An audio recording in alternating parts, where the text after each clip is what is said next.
Good morning, Betsy. How are you? Hey, Chastity, doing good. How are you?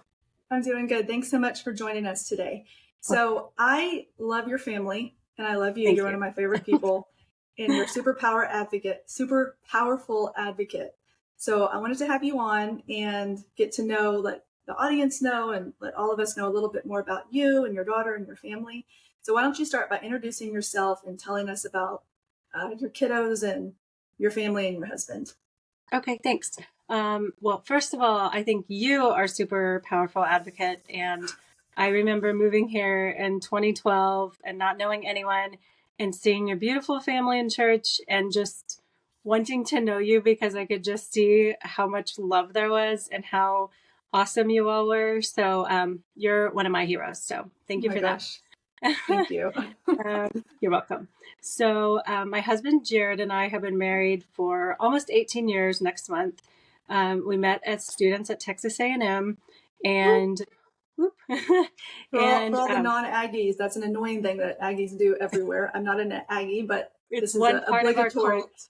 I have a Yeah. niece and a nephew there, so I feel like I'm allowed now. Yes. Yes. So, yeah, we met at A&M, got married, moved to DFW. I always wanted 4 kids. He was more in like the 2 kids boat. But after having our first 2 kids, he was like, okay, fine, we'll have more. So we have a 15-year-old boy, a 13-year-old boy, a 10-year-old girl, and an almost 5-year-old girl. And our 5-year-old is the reason I'm on your podcast today. Sophie is our little ball of joy. She is our she is our super happy, awesome mood lifter, and she has Angelman syndrome. And we had never heard of that syndrome until we got her diagnosis when she was just over 2 years old. And it's basically a gene called UBE3A on the 15th chromosome that is affected. And so, in some people, there's a deletion, and some people, there's a mutation, and then there's even more rare genotypes. But Sophie has the mutation genotype. And so, in all of us healthy, atypical, or I mean, sorry, typically developing people, we have a copy from our mom and a copy from our dad. And in people with Angelman syndrome, the UBE3A is only, actually, in all people, the UBE3A gene is only read on the mother's copy. The father's copy is silenced in all of us. And Okay, I feel so, like I'm back in my biology classes in college. yeah, I'm going to like access knowledge that I haven't used in a long yes, time. I want yes. to real So, quick say yes. that Sophie is like a real life angel. Like Oh, if there was an angel who's like embodied, like her hair is so soft, like you would imagine angels to be, and her demeanor is so oh, sweet. And I remember in PT school, learning about Angelman syndrome and them saying the reason it's called this, which I don't know if this is true. This is what I remember. The reason it's called this is because these children actually act like angels, like they have the oh. best, most beautiful, sweetest demeanor. Is that true, or is it like named That after is someone? not true, but very Okay. sweet. Well, They that's what are. I heard No, in my head. Maybe they didn't yeah, say that. I don't want to like yeah, throw my PT school under the bus here, no. but I don't know. Anyway, Well, that's how first I of remember all, it. I'm very happy to hear that you even heard of Angelman syndrome in PT school because it is, in 1965, Dr. Harry Angelman in the UK, I think, Okay, now somewhere let's over see. there across the pond, he discovered like 3 or more individuals who had the same characteristics. And so they actually named it, it's a horrible name, but they named it the happy puppet syndrome because a lot of these children, I mean, Oh they my are so gosh. happy. They have beautiful smiles, but they do tend to walk with a wide stance and their hands out. And so, Oh, hence like yes, the what is it called? The puppets that they used to have on like the strings. marionette. That's what I Yes. was trying to access. Yeah. Right. So then in later years, I don't know exactly, but that was 1965. And then I think in 97, they actually identified the gene that was affected. And so at that point, they renamed the syndrome, which I'm very glad about, Angelman syndrome. And Yeah, it so has a better ring it than really having puppets. does. I mean, Yeah. I think it's cute, but Yeah. yeah.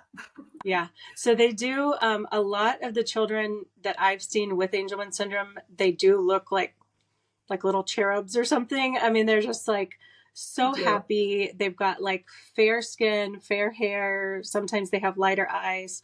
Um, Out of the six of us in our family, she's definitely the lightest complected.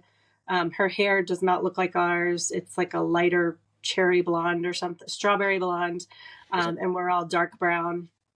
But yeah, it's interesting how that all affects their demeanor and their appearance. And I have no science background at all, Well, but I you have do now, learned so sister. You much. don't need a piece of Yes, paper. This is the thing.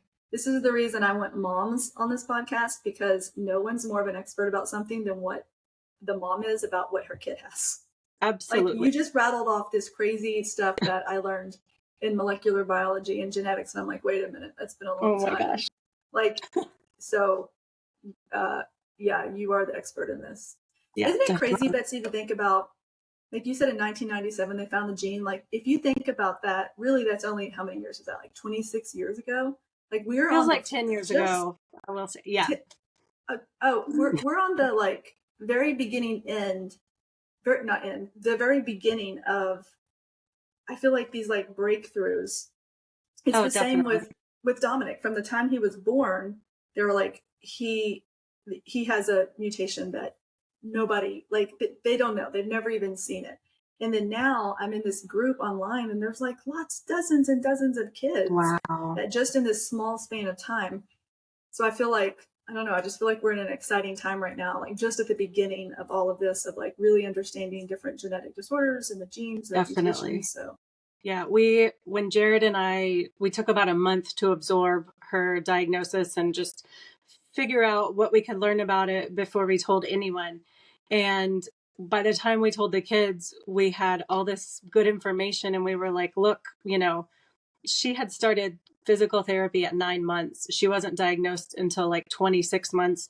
And mm, then when we went to our first walk, and we met some individuals with Angelman who are in their 20s or 30s, they did not benefit from any of that early intervention or just having a name for the diagnosis and knowing exactly what was affecting their child.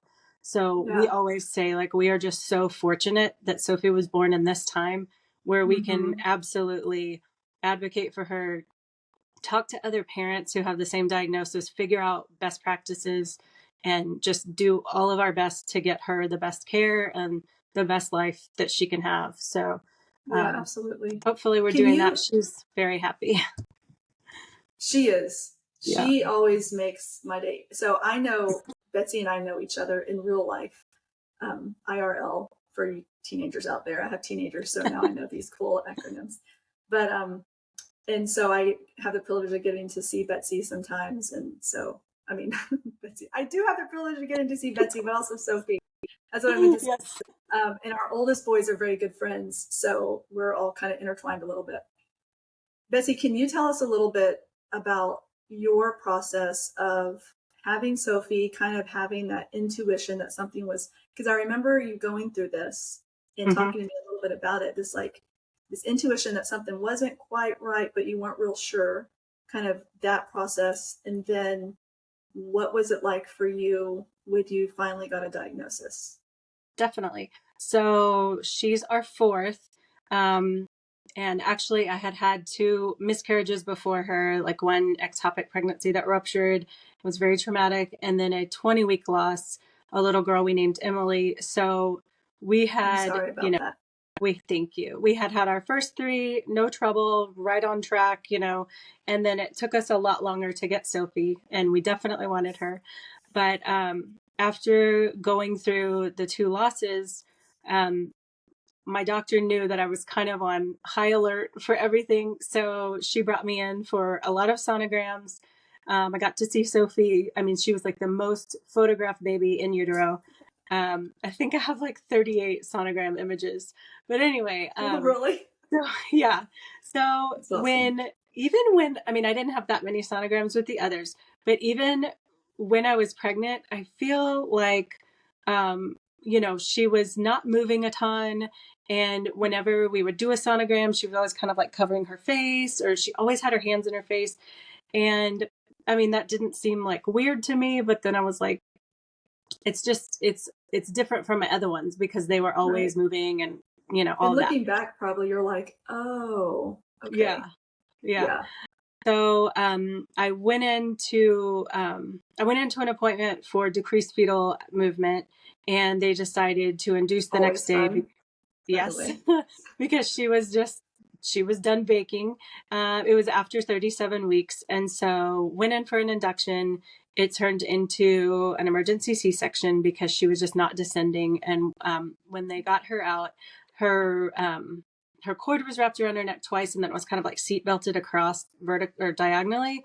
So I'm really glad about that C-section because there's no way she was coming out otherwise. And so, those first 2 nights, we just kind of thought like, oh my gosh, she's had a traumatic birth, and, that's why she's screaming and uncomfortable and everything. And so she was uncomfortable when she was uncomfortable from the start. And when, I mean, even in the hospital, Jared and I noticed she already had reflux, and our other ones had dealt with reflux, but hers was something else. So, we started the process of going through all the medications to see what worked. And, seriously, my husband is a rock star because we spent, I think it was 3 months. He says more like 5. But we spent the first several months of her life awake. Like, one of us would be awake holding her in the recliner for a couple hours at a time, and we would trade off. And I mean, I nursed my babies. He did not have to be up, but he knew that I was going to turn into a zombie if he wasn't up. So he took way more. I mean, I don't know how he survived going to work every day and then coming home and holding a screaming baby, because it wasn't like she would sleep when we held her. It was, we were holding a screaming baby for, my gosh, I didn't 3 or 4 realize that hours. she was so uncomfortable. She was extremely uncomfortable. And when was she born? I'm sorry? What year was she born? 2018 in October. 2018. Okay. So it was, the spring of 2019 when I think we got the right dosage down. I had also seen a lactation consultant after my 4th baby. I still had to learn how to nurse someone. So and this is for a lesson for all the moms that feel like it, don't feel bad if that happens, because it happened to me with my 5th baby. So okay, it's just, they're all so different. So I think we got it under control, sort of, and she was sleeping better. I mean, and when I say better, it was not like my other kids were sleeping when they were that age, but it was, Jared and I were actually getting to go to bed at the same time, like around 11 o'clock. And then I would wake up around 3 or 4 to feed her. And that was a gift. Like, we were just so grateful to be together for any amount of time without someone screaming while we were holding them. And so, so around 6 or 7 months, I mean, and she was tiny. I forgot to say, when she was born, she was 5 pounds, 1 ounce, and very slow growing. And so, I was doing everything I could to get her to put on weight. And so by 6 or 7 months, the pediatrician was like, she's really still small, but she's on her curve. Her growth, her height and weight are, her BMI is okay. So, at this point, did you see any features, like facial features or anything, that you felt like didn't resemble your other children? I did not at that time. And, like, all of my kids have like a stork bite birthmark. And, I did notice that she had, I don't know how to say it, like this sacral dimple. Okay. And so that was kind of the first little thing we noticed. And the doctor was like, well, everything else looks normal. So, and Vivian, my 3rd, was a super late walker. She was like 17 months and 3 weeks. So the doctor kept saying, if she doesn't walk by 18 months, we're really gonna need to get her into PT. But she had like a funny crawl where she would scoot on a knee and a foot, and she could hold things and get around quickly. And I mean, 18 months, she just hopped up and started walking. So with Sophie, we always had that in the back of our minds. Well, Vivian was a late walker. Maybe this is what's going on with Sophie. But she would never do tummy time because of the reflux. She would scream until she either threw up or fell asleep. So there was no like getting her head up. So a super peaceful newborn period, right? Yes, it was lovely. And So at the same relaxing, time, just like in the movies. yes, at the same time, we were so grateful after our losses. We were like, like, Oh this is yeah, not going to right. last forever. The screaming it cannot last forever. We're so grateful for her. But it was a lot. I mean, for everyone, Okay. like our kids, for us. But anyway, we got through that. And probably 6 or 7 months, we noticed that she had intermittent exotropia. So that's Okay, and what is that? strabismus. The eye muscles were not in alignment. And so that's strabismus. And then her type of strabismus was she would have one eye intermittently, either one would turn outward. Okay. So again, that kind of threw us off track for a diagnosis because my oldest son, neurotypical, had intermittent esotropia or esotropia. So his eye would turn inward just randomly. And Okay, so not so, totally out of the ordinary for what you guys have already experienced. yes. So we had a great ophthalmologist that we knew would be able to treat her. So took her in and he said, yeah, we're just going to do what we did with William. We're going to patch. But also she was very farsighted. So she got glasses at 9 or 10 months. Which Um, was so freaking adorable. Every they time you were see her, you'd be like, oh my Oh gosh, my she's gosh, so they cute in were her the glasses. tiniest little purple glasses I've ever seen. Like they fit my daughter's dolls. They were so Yeah. cute. So then we go on for a couple of months. And at that same time, right when she got her glasses and started patching, we started physical therapy with ECI. And Okay. so, And that's in Texas, that's early childhood intervention. yes, That's the one that they can come to your house, right? From birth to age 3 prior yes, to transferring to the school district. absolutely. And so when they first came out for the evaluation, I'm like, I knew all of this was different from my other ones, but I think I probably hadn't put it all together until then. Mm-hmm. That there was definitely something different. So, they're asking me all kinds of developmental milestones, which totally sucks, by the way. But, they're like, Right. asking all kinds of things. And I'm like, she can't do any of this. She can't like hold her head up. If I put her in a seated position, she can't stay in it. Like she has no trunk control. And this is the Anything. thing, Betsy. I think it's really important that a lot of therapists don't. So me included in my old past life, being a therapist before Dominic, had no idea what these kind of questions do to parents. Right. That like you don't realize that, and I mean you have to ask them, right? So I'm not saying don't ask them, Right. but I think if they had an idea of like these little stabs that they're giving the mother, Yeah, they would be a little more gentle, maybe, or definitely. like I know this is not an easy thing to talk about, Oh, but we yeah. have to go through development. And I Right. think a lot of people don't realize how difficult that is. Yeah. And I think, I mean, they did a good job. And I can't remember her name, but the lady who was actually leading the evaluation, she was hugely pregnant with like her second or third kid. And so, she had been in this business a while and she has her own children. So she was very gentle. It still sucks. Mm-hmm. Definitely. And I think even more than the gross motor, the part that really like hit me was her speech. Like she had no speech. She was not making any noises other than screaming in pain. No babbling, no mama, no dada, nothing. And so at that point, they said, and they rate you or they rate the child, they grade them. So they're like, she's on like a 3 month level or Oh my whatever. God.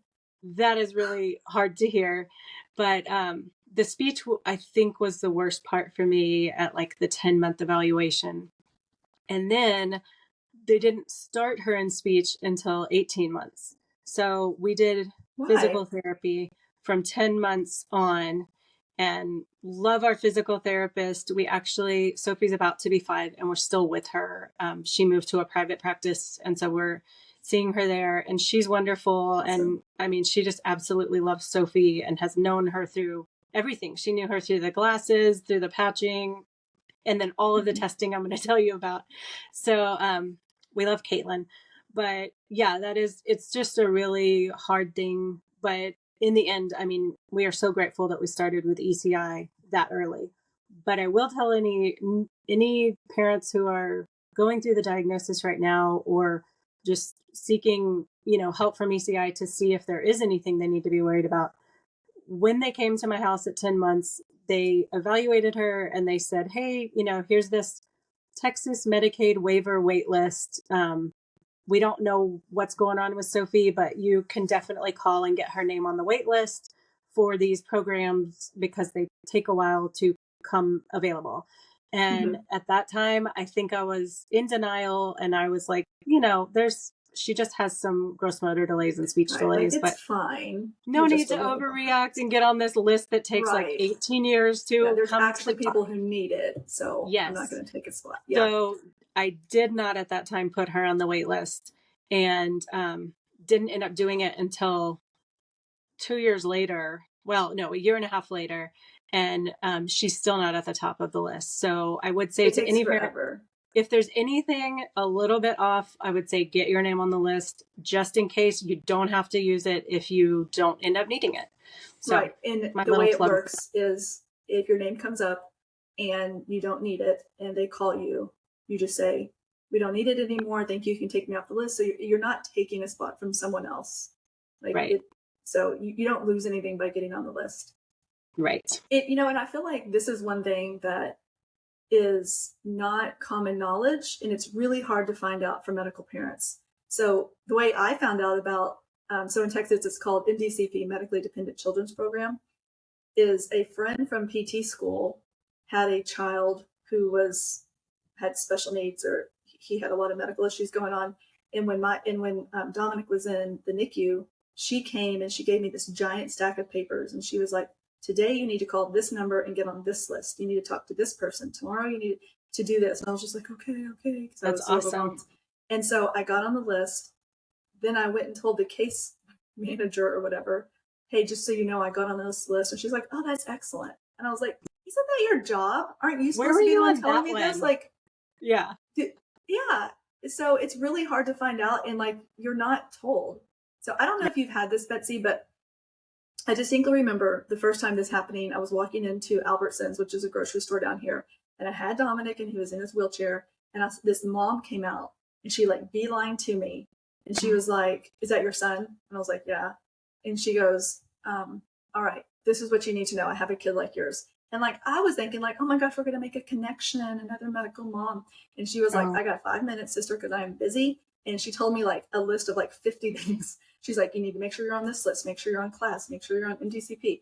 She just like went down this list because it's hard to find that information out. So yeah, I'm actually so happy to hear that ECI told you that. I didn't know they were doing that. It makes me really happy.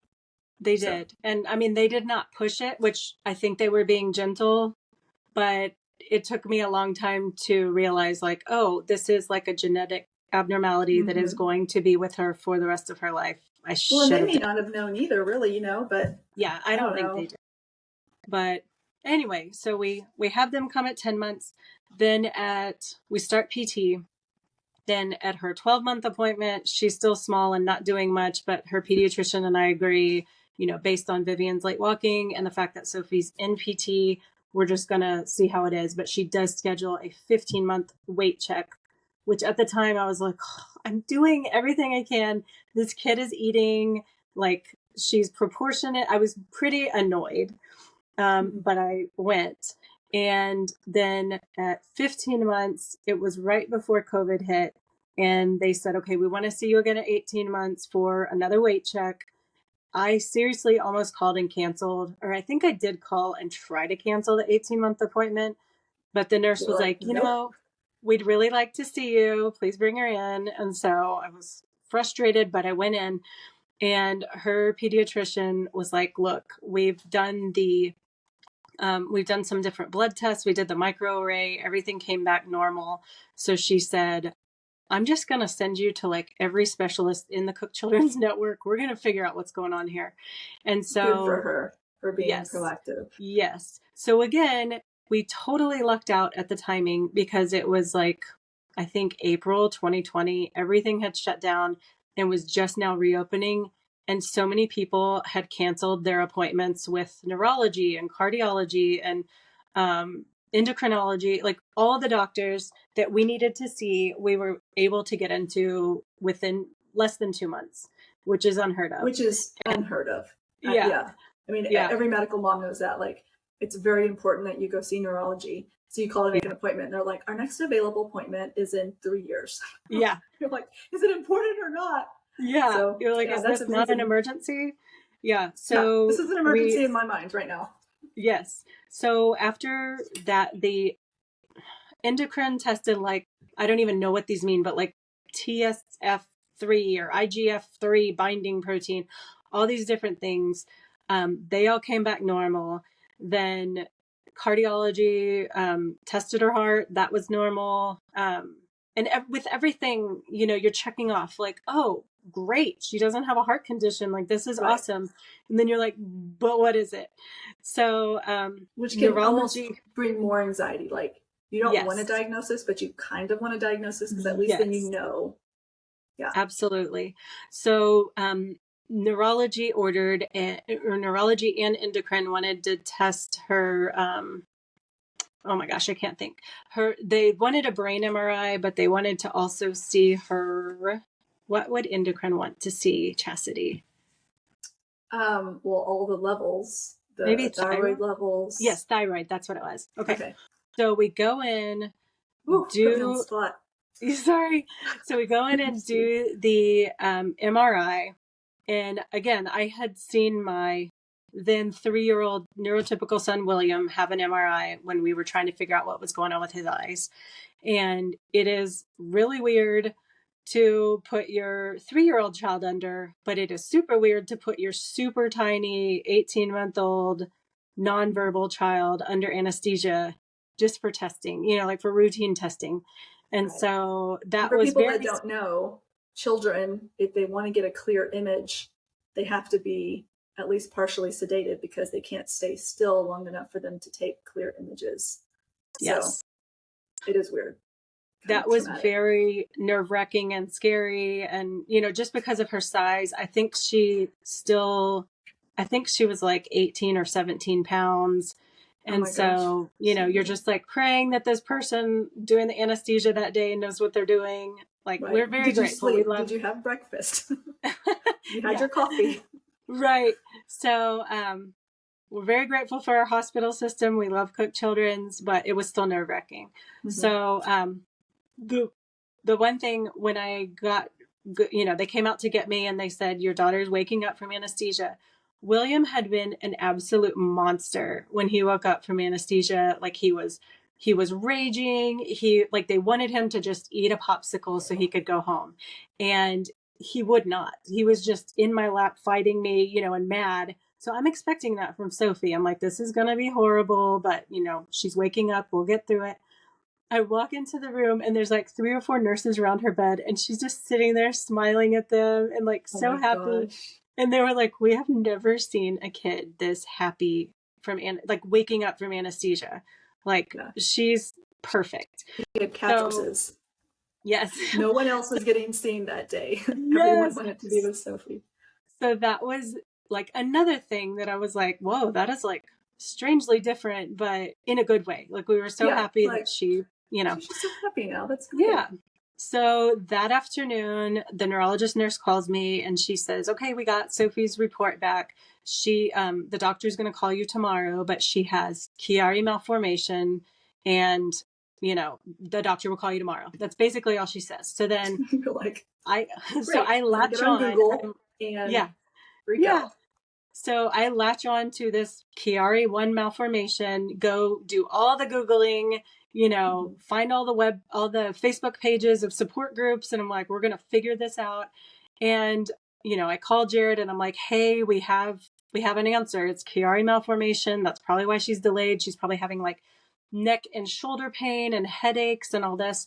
And so I will do a spoiler alert. The cause of her delays was not the Chiari malformation, but at the time, you know, a lot of it made sense.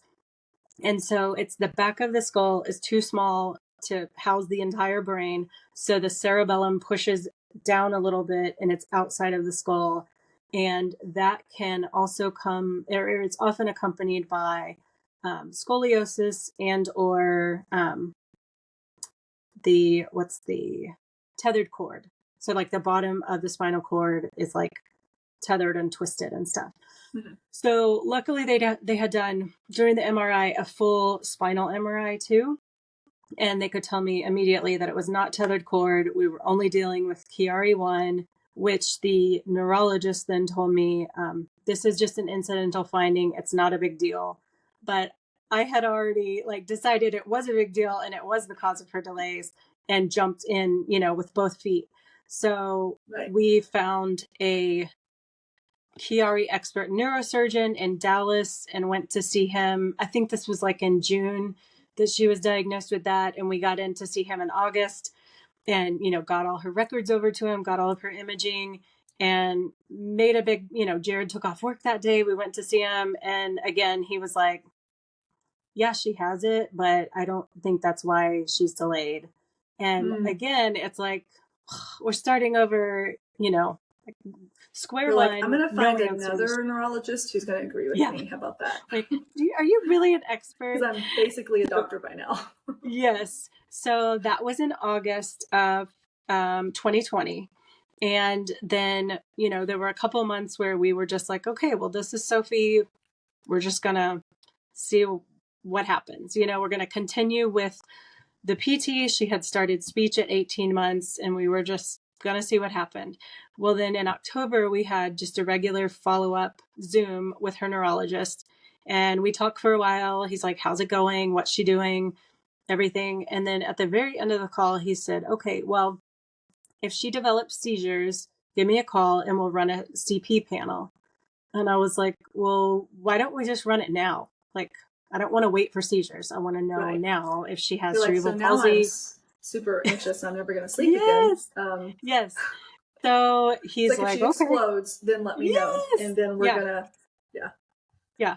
It's so normal to them, though, Like, it's so normal. And so it's like, it's not a big deal. She just has a seizure, let me know. And you're like, oh, hold on, sorry. Come again? Yeah. What did you say?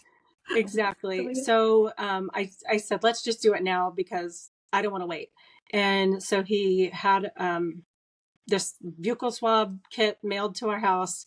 And I very carefully, and it was like, you have to like, don't touch anything to the swab and don't touch her teeth to the swab. And she can't eat or drink for 8 hours or maybe 4 hours. I don't remember before the swab. Like, there was so many rules and I was so nervous. You're like, why am I doing this at home? Like, I feel like this is a medical procedure. Trained professional. Yeah. Send a nurse.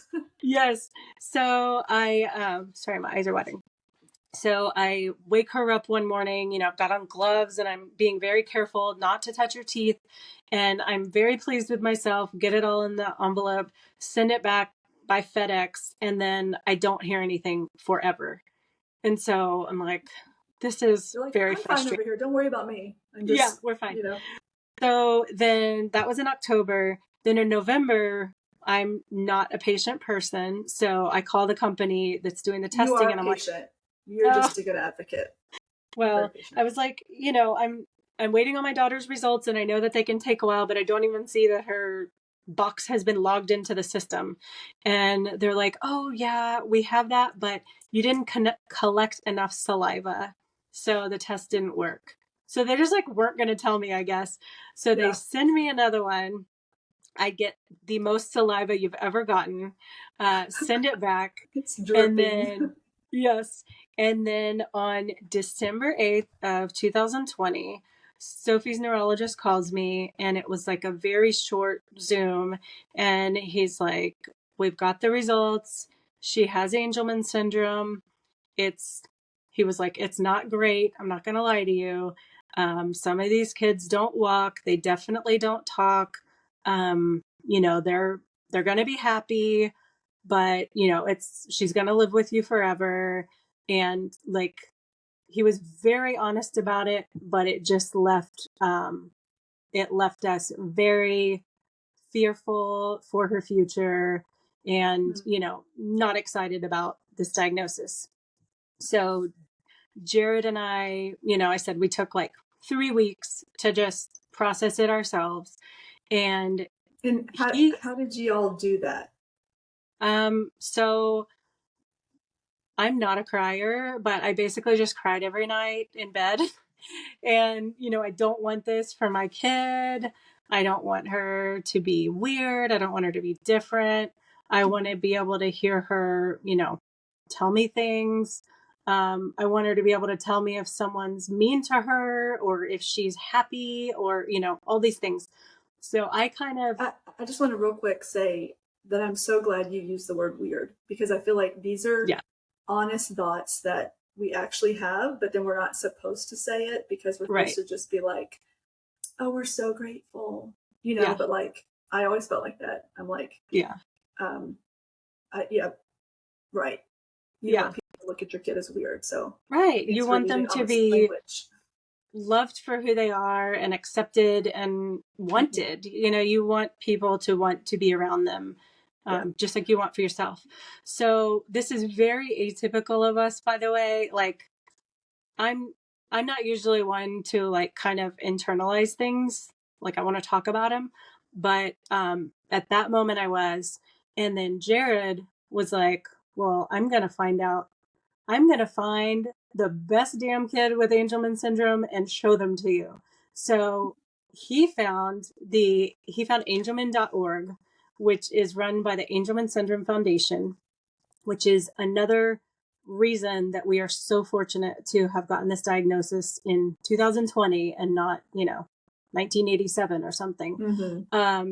This organization there are many Angelman organizations throughout the world, but the ASF is solely focused on meeting the family, not just the individual, but the entire family where they are, and just bringing them in and saying, you know what, like, you've been dealt this hand of cards. It might suck, but like, you're going to be okay. And your kids are going to be okay. Your siblings are going to be okay. And we're going to help you be okay. So I think that's so important, because everything's focused on the kid with the diagnosis or the syndrome. And I mean, you know this, right? Like, we both experienced this. The siblings, I mean, necessarily they come second. And I know that's not a like correct thing to say, politically correct or whatever, but they do, because this other person has such high needs. So to have an organization that's coming in and they're like, we're for everybody, I think is so powerful and so important. Oh my gosh. So the CEO of the Angelman Syndrome Foundation is like one of my favorite people in the world, Amanda Moore. So Jared found this site and he found videos. Like, the ASF has a wall of accomplishments, I think it's called. And so you can put anything on there. So there's like, Jared showed me a video of a child with Angelman jumping into a pool and swimming across the pool. And for him, that was like, look, Sophie she can do stuff like this. Like, it's not going to be all doom and gloom. Her life is not going to suck, like, she's going to be able to do things that other children do. It might not look exactly the same, but like, she's going to be capable of it, and we're going to help her do that. How did that make you feel? Oh my gosh, that was just, that wall of accomplishments has been the biggest gift, because so that kind of pulled me out of my funk, seeing all these things. Then it also led me to meet another one of my favorite people, my friend Chelsea. There was a video of her daughter Lola crawling on all fours, and that was something that we were working really hard in PT to get Sophie to do at that time.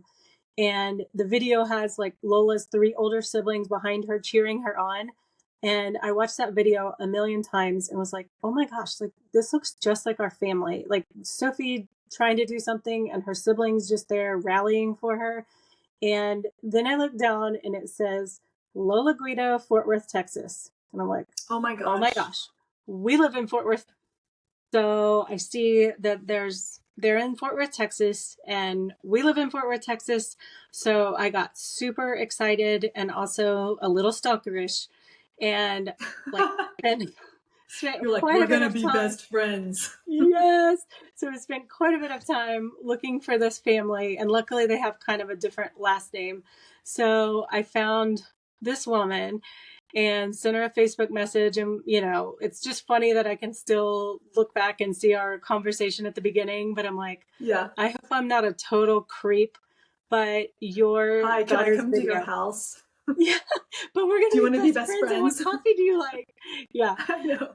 I'll be over in 5 minutes. So, I just told her, like, we just got a diagnosis. Your daughter and your family look so much like ours and what we're going through. And if it's not super weird, I would love to meet you sometime. And she was wonderful, wrote right back, and was like, absolutely, I would love that. So, we started to make plans, but as you know, in the medical world, kids get sick. And so it took us like 2 months to get together. But that was just awesome to meet another family with this same rare diagnosis who lived like less than a mile from us at the time. And honestly, like, to do it so soon, Yeah. like, I feel like it's so isolating to have a kiddo with special needs, and then on top of it to meet someone with your same diagnosis that, and then to do it so soon, that was such a gift. Yeah. And she's exactly 1 year older than Sophie. So it was just like, everything that they were going through, we were about to go through, or vice versa. So it was really nice. And then on January 2nd of 2021, Amanda Moore, the CEO of the Angelman Syndrome Foundation, scheduled a call with me. And just that was the absolute best part of our diagnosis. She called me up. I was like, hey, how's it going? She was like, not how's it going, but she was like, I'm Amanda, whatever. And then she goes, how are you doing? And again, I'm not a crier, but I think I just sat there crying for like 3 minutes. Like, nobody knew to ask how I was doing besides Jared, because we hadn't told anyone yet. And so just having this wonderful person take the time to be like, hey, how are you? Not like, how's Sophie or whatever. That was really nice. And then she spent like 45 minutes answering all of my questions, telling me about her son. She has twin boys, and one of them has Angelman syndrome, and telling me like, hey, I know this is all brand new, and I know you're already in physical therapy and speech, but look into aquatherapy, look into hippotherapy, which is horseback riding. And I knew about hippotherapy because my niece had done that years ago, but I hadn't even gotten around to that yet, but it was awesome. Yeah, you're still processing. Yes, but it was awesome that Amanda was like, you don't have to do it today, but like her son Jackson's first steps were walking out of a pool because her husband, just took him to the pool all the time and got him used to it. And that's how he learned to walk. So she was like, just put this in your file cabinet. I have notes from our conversation that I still, sometimes when I'm going to the doctor and have her big binder, I look at that and I'm like, oh my gosh, that was such like a life-changing day. Just, I got off that phone filled with so much hope and excitement. And there are awesome. A lot of therapeutics running down the pipeline for Angelman syndrome, but Amanda wasn't even pushing that. Like, we're going to fix your kid or anything like that. It was like, Sophie's going to be okay, and your family's going to be okay. And it might look different than what you had envisioned when you thought about your 4 kids, but like, it's going to be all right. And it's going to be better than all right. Like, you're going to be filled with so much love and surrounded by so much love. And, we just got off the phone with so much hope and just joy. So I absolutely love her. And she is the best person for the job she has, because like, I really did start that conversation in, like a very hopeless type of place based on what I had heard from the neurologist and what I had read on Google. Right. Google will kill you. Yeah. I always tell families that I work with, like, don't Google, because I know, but that's the first thing you want to do when you hear don't Google, right? I know, you're like, well, I'm going to Google it definitely now. But I love that you said it gave you so much hope and joy.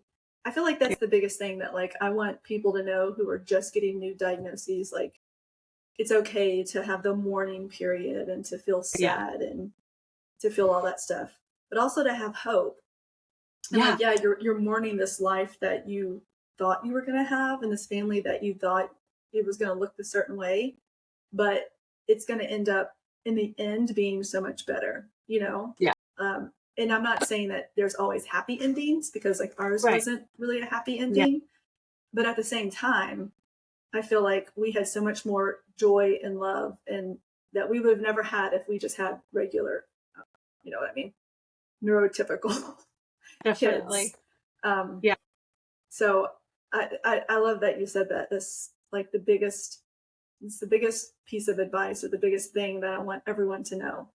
That Definitely. And one side note, when we told the kids, so after, we had processed for a while, and then I had spoken with Amanda and had a little bit more knowledge about what exactly we were to expect for our whole family, for our life.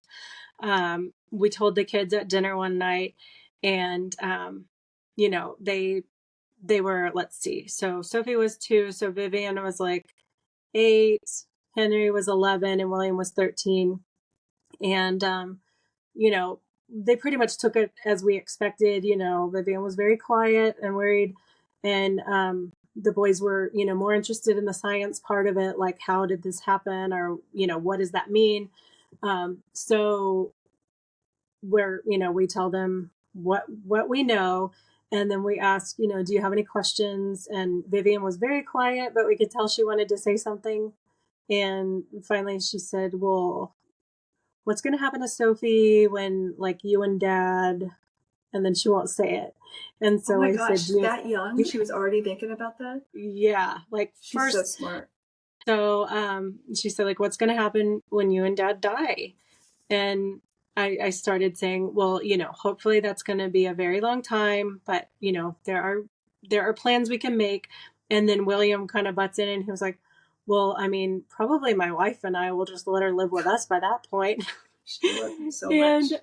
I will never hold him to that, because that's like one thing that, now that I've been in this Angelman community for 2 years, almost 3 years, there's a lot of guilt. Like, people don't want their adult children to feel guilted into taking their sibling into their home, or stuff like that. We will work something out, but I just loved, like, that was like an absolute example of their personalities. Like, she's thinking like, okay, we've got a plan for the worst. What's going to happen? And Yeah. William is just like, oh, my wife and It's like, it's fine. I'm like, I'm going to make I sure hope that I pick a really good wife who will, right. Be accepting of that, but we'll see. I mean, that so much like embodies the spirit of siblings with like kids who have siblings with disabilities. They're just absolutely. like, all right, what's next? I feel like our world just comes crashing down, and kids are just like, I don't know, they're just so concrete and awesome. And they're like, oh yeah, of course she's just gonna live with me and my wife. I'll make sure to marry someone who's cool with that. Yeah. So and then cool. Henry, he said, when we told them, like, she is not expected to have any words. Like, she's not expected to be verbal, but, we're going to work with her on AAC, like augmented communication type of stuff. And, we'll work with baby sign language and different things. And Henry, I think, put it together, and he was like, well, that's kind of a cool thing, because if she can't talk, like, she can't ever say anything mean to or about anyone. And I was like, oh my gosh, like, that is such a good way to look at it. Like, because I'm just sitting here being sad, like, I'm never going to hear my daughter's voice. And he's saying, like, that's totally preventing her from sin and, offending other people and hurting other people verbally. So, yeah, I love that so much. They're pretty awesome. I remember whenever we found out that Dominic was going to need a G button. I think Anthony was like 5 or 6. I don't really remember. Anthony is my oldest. A little. And no, he wasn't. Anyway, he was 8, whatever. I don't remember. That was a million years ago. But I remember sitting all 3 of the kids down and saying, okay, your baby brother, he was a newborn still. It's like, he doesn't know how to eat through his mouth. So we're going to put a tube through his stomach, and we're just going to shoot the food right into the tube, right into his stomach. And they were kind of quiet for a minute. And then Anthony goes, that is so cool. He doesn't even have to chew. And I was like, okay, we're going to be okay. Everything is like fine. I'm like this, like mourning this loss. And he was like, that he didn't even that's so much more efficient. Yeah. It's awesome. Oh, that's so sweet. Yeah. I love these little boys all interested in science and the mechanics of things. They can make it better. So, and do you feel like your kids just kind of took it in stride, or do you feel like they had periods that they went through their own kind of mourning? It's hard to tell. I feel like William just took it in stride. Um, he he's pretty good with the flow, and he's older, so I think he's got his own things that he's into, and I mean they all adore Sophie, Mm-hmm. but I feel like he's kind of doing his own thing right now. Like, I think I told you last year on International Angelman Day, the mayor of our city made a proclamation about International Angelman Day on February 15th. And I Sophie saw went down that. to town hall and, they made a big to do about it. And that was the first time that, like, I checked William's phone later in the week, and he had been texting like Jacob and all of his friends like, look how cool is this, and all the Oh my I'm gosh. thinking they were 14 at the time, all of Mm-hmm. his 14-year-old friends who are boys were like, They're all oh boys. my gosh, Sophie's so cute, I just love her. And I was like, we have got some great friends. Like, I love that, he wanted to put that out there, and especially that they all were so positive and excited for him. That was Mm-hmm. neat. But Henry and Vivian, Henry is like kind of my stoic, quiet person.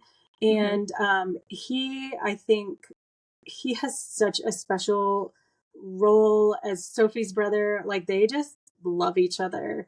Like, he is not super affectionate or nice even to everybody in our family, but I mean, she can do anything in the world and he will love her, and just be kind to her. Like, we taught her sign language, and one day, like, the first sign she learned was more, and then the next sign she learned was please. And one day, shortly after that, he walked through the kitchen and she was sitting in her high chair playing with Play-Doh or something. And he got the last cookie out of, the jar or whatever. Mm-hmm. And he walks by and he's like putting it up to his mouth. And he looks over there and Sophie's going like, or she's going like this. And he just goes like this and hands it to her and walks out of the kitchen. And it was like, oh my gosh, like she Wow. totally has him wrapped around her finger. Yeah. So they have a very sweet relationship. And I actually really love seeing him be her brother, because he does not act Mm-hmm. that way to William and Vivian. Totally And brings a then different side out, right? totally, yeah, I mean, you know that they make their siblings better people, but I can absolutely see it with Henry, that she just has brought out this whole other side of him that I don't know that I would have Mm-hmm. seen without her. And then Mm-hmm. I love that. Vivian, I mean, she absolutely loves her and adores her. Vivian has had a harder time because of the losses. I was really sick when I had the ectopic rupture. Like, I was in the hospital Mm-hmm. for a long time with anemia and all of that. And then when I was pregnant with Emily, because I was advanced maternal age, we found out the gender super early and we had named her. And Vivian was so excited, to have a Finally sister have a finally, sister. Yeah. wanting to share a room and do all the things with her. And so it has been different than what she expected getting a sister. We tried to put them in the same room, did not work. Sophie is actually a very good sleeper now, but typically people with Angelman do not sleep. Like, they can function on 1 hour of sleep a day. And so it's just a really, really hard road for the majority of Angelman parents, because they still have to sleep. Even if their child doesn't need it to function, the parents do.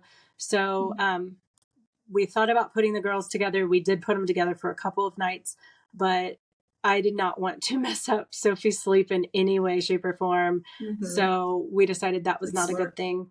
So I do think it's been hard for Vivian, but again, it has made her an even more empathetic and helpful person. Last year, we went to the Angelman Family Conference put on by the ASF, and it's just like 3 or 4 days of like everyone with all their children. It's not just about the individual with Angelman syndrome, but there's like different conferences for like the siblings. They have sib shops for the parents. They have all different kinds of science updates and talking about IEPs for school, Oh my talking gosh, that's about so amazing. I want to it go. is Awesome. You should go with us next year. It's in Ohio. But Sounds they fun. I've have it never at a been to water Ohio. park. What? Oh, I just said I've never been to Ohio. Yeah, I haven't either, but we're going. So they have it last year. It was in Round Rock at the Kalahari Resort. And I think they figured out that that was just perfect because it's an indoor water park with an outdoor pool. And one thing about children with Angelman is they love water. So, like, they would have been happy if we just sat in the pool all day. The big kids were happy because they had a water park with, huge water slides. And then there was an indoor bowling alley and an indoor arcade with like Oh some my roller gosh, coasters. that's so fun. But so they had a blast. So I think they're kind of sticking with that resort for a while because it just has such good amenities for everyone. But the so last year, since we got the diagnosis, I've been on all the Facebook pages, meeting all the people, talking about all the things. And the the conference last year, Jared is very involved, but basically I'm telling him everything because he goes to work and he doesn't spend half of his day on Facebook. So Right. the science summit or the science part of it was just super interesting for him and the boys because Jared has a science background. And so they got a lot out of it.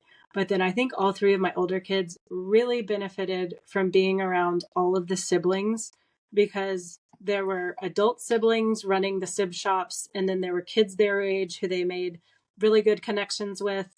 And so it was just such a blessing to see, like, oh my gosh, like there are a lot of families that look like ours, even if I don't see them every day. We're not just some weird anomaly. And That's so so that was really encouraging. good. Yeah. And then Vivian, she met a girl with Angelman who was the same age as her and had an iPad and was using her device to talk to Vivian and ask her questions and answer her questions. So I think that was really good for Vivian to see someone her age who, has the same diagnosis as Sophie and is doing so well. So that was encouraging for all of us. Like we left, we're not like, we don't go to Disney or anything, but we left that week like riding on a high. Like I feel like probably most people do when they, come home from a cruise or Disney or something. Like we just felt so like our cups were all filled, we were just so happy and positive about our future because, and it wasn't all roses. Like there were kids there having active seizures while we were there and, Right. people having But you weren't fits. alone. Right. Right. Yeah. And Yeah. we were all seen and, you're not a weirdo. this Yeah, is, this exactly. is normal for us. So, And I I just, admire so much how you like got the diagnosis and immediately jumped into not activism, but like, I don't know. I right. just feel like you were just like, okay, this is what it is. I'm getting involved. You're doing all this stuff. And I don't know, you're such a positive person. And I feel like I struggle with that. So I really admire how you've just like gotten involved and Thank you. just It's, accepted everything. And I don't know. I don't know if yeah. I've ever seen you actually have a bad day. Like, how Oh, long thank have you. we known each? I know you have, but you know what I mean? Like, Yeah. I don't know. You're Yeah. like the perfect mother for her. Oh, thank you. You're too sweet. Well, I do think that is part of my personality. And I do think it can be sometimes to my detriment or I can come across too strong. There was a mom recently in town for intensives because Sophie's therapy center, believe, has intensives for all different disabilities, but it's I like love three Belief. weeks of just like really strong therapy. And, some people, we've never done an intensive because we are fortunate enough to live, a couple miles from Believe and we go there every week. But there was a family in town with Angelman syndrome and the mom was posting on one of the Angelman pages. And I was like, oh my gosh, I really want to meet you. Like I She's feel probably like so happy. no, I feel like I'm like I just want to bring everyone in because I was there a while ago. I was feeling Yeah. like, oh my gosh, what are we going to do? And I just want to be like that mom at Albertsons, like, hey, it's going to be okay. Your kid's going to be fine. You're going to be fine. But the mom, we did make plans to hang out. But it was at the very end of their intensives. And I think they were just tired and everything. And she was like, I just don't know if I'm ready. She was like, I'm still very mad about this. And so, you know, my positivity sometimes can probably really annoy people like on the Angelman pages, because I'm not saying that there's no bad parts. Like there are parts that absolutely suck, but I cannot dwell on that because there's so much good. And as I told my kids the other day, like we were talking about something and it was Angelman related. And I said, you know, Sophie does have a disability and, you know, she does have a hard road ahead of her, but there are so many people who look typical to you who are dealing with depression or anxiety or suicidal thoughts or, you know, anything. There's so many people dealing with stuff that we have no idea about. And so I'm going to present what we're dealing with in the most positive way. I'm not going to deny that there's hard parts, but I'm not going to dwell on those because there's nothing you can do dwelling on it. You know, you're not going to help anything if you're, you know, in a cave just crying about it. We're going to get out there, not try to change her, but we're going to try to make everything as good and easy as possible for her. And that will make things good and easy for us if we're feeling good about things, you know? Yeah. And I feel like you're so good at that. So even if you feel like it might be like annoying or whatever sometimes, I mean, to be honest, like my natural state is more cave-like. And so like I have to fight to be positive. And so being around people like you who are naturally positive is probably really helpful. You know, and if people are just like, I just need to be in my cave and be in darkness for a little bit, that's okay. But I think you probably bring so much light and encouragement to other people who are in the darkness and who are, you know, deep mourning or, you know, like that mom said, just, you know, she's angry because they'll be like, it doesn't always have to be like this. Like, look at her. Yeah. You know? And that's such a gift. I hope so. I love that. I hope so. Yeah. Yeah. Well, and I think with your family and with our family, having the older children, I think it was helpful for us because you see, like, I mean, the strabismus was not a big deal, but like Henry has a peanut allergy, you know, like my other kids have other things going on. And at the time, like when my oldest had strabismus and he's telling me he sees double, that was the most important thing to me at that time. It's like, we've got to get him seeing single, you know, and his eyes in alignment. But looking back, I'm like, that was not even a big issue, you know, like that happens. That is so common. But I think, you know, if you just see your problems only and you think that you're the only one with problems, it's just not a good way to be.